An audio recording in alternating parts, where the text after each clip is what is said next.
Història de Xixona al carrer. La ronda al segle XVIII.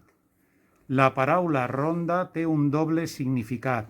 Per una banda, vol dir recórrer els carrers per la nit per a controlar que tot estiga bé i, per una altra, és un grup de jovens que ix per la nit amb instruments i va cantant i tocant pels carrers.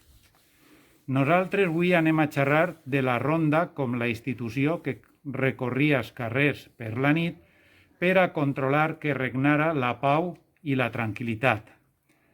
La ronda està ja instaurada en Castella al segle XVI, sabent que en Madrid en 1583 es feia cada dia una doble ronda, una per la vesprada i una altra per la nit. La ronda era ordenada per la màxima institució judicial, que és el corregidor.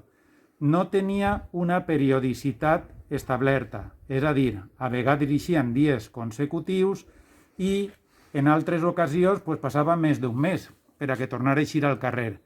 L'horari d'eixida normalment era entre les 9 i les 10 de la nit i si tot anava bé, cap a les 12 o com a molt tard la 1 del matí havia acabat el seu recorregut per el poble. Este horari és perquè és el moment en què es pensava que els jovens eixien al carrer. Normalment, després de sopar, eixien un ratet a pegar una volta i tornaven a les 2 o 3 hores a casa. Cal dir que el punt d'eixida de la ronda es trobava a l'Ajuntament i la presó, que compartien un mateix edifici de 3 plantes situat enfront de l'església parroquial on en l'actualitat es troba la placeta de la presó i el seu recorregut sempre era el mateix. Eixien de l'Ajuntament i anaven cap a les rodalies, recorrent la majoria de tots els carrers de Xixona.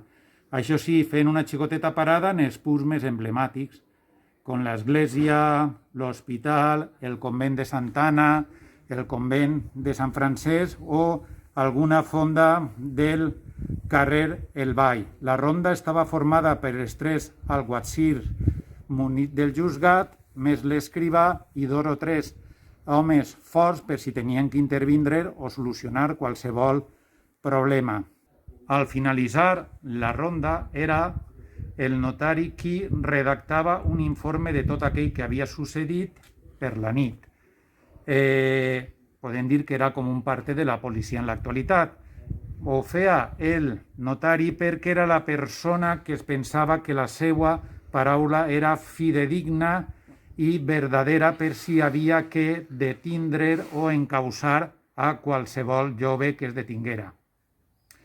I això és tot. Si vols saber-ne més, busca en Facebook la pàgina Cronista Xixona i també al programa d'este any, del 2020, l'article de José Bernabé sobre la ronda.